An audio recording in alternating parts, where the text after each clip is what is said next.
Supermodel, your ass from the side, it's just like a Colorado. I love the way you ride, put that thing on full throttle. So get Ngayon, dito kami sa Toyota Quezon Avenue para ilabas ang aking sasakyan. Grabe, as in very excited. troublemaker, and I'm a troublemaker. Throw my hands up if you believe in me now. I keep my hands up and do it all for me now. Sing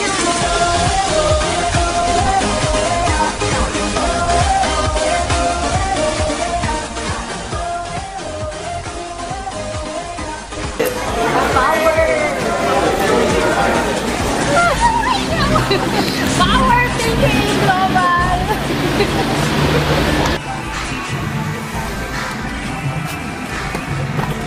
Hi guys! Ito na!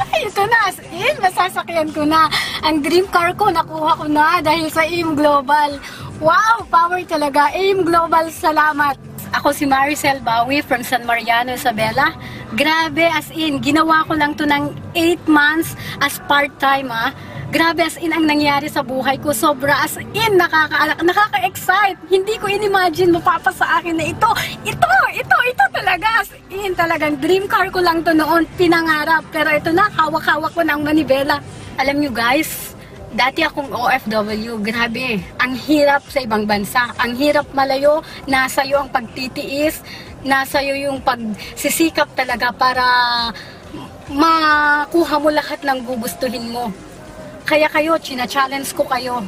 Kung narating ko man ito, dahil yun, determinado ako. Salamat sa AIM Global na nagbigay sa akin ng magandang oportunidad na ito para makuha ko lahat ng gugustuhin ko. Kung noon, dati nga magsabi yung mga magulang ko na kung anong gusto nila. Naku, ang hirap, pag-iisipan ko muna. Pero nung nakilala ko itong AIM Global na to, ako na mismong nagtatanong, oh, anong gusto mo? Ading, anong gusto mo? Yun, lahat na ibigay ko sa kanila kung anong gusto niya. Kung dati nakasan lang lupa namin, na ibalik ko dahil sa AIM. Alam mo yon, mahirap talagang buhay abroad. Tiyak na. Kasi ako lang yung inaasahan ng parents ko. Pinaghirapan nila akong pag-aralin. Ngayon, ako yung parang breadwinner sa amin. Ang hirap kitain ng pera. Pero nung nasa AIM ako, grabe. As in talaga. Hindi yung grabing matotorture kang mag-isip na magbigay sa magulang mo. Pero nung nag-AIM Global ako, Nay, ano gusto mo? Nay, ganito, ganyan. Ay, ang saya-saya talaga na may bigay mo lahat ng gusto ng mga mahal mo sa buhay. Kaya nagpapasalamat ko sa AIM. Power ka talaga.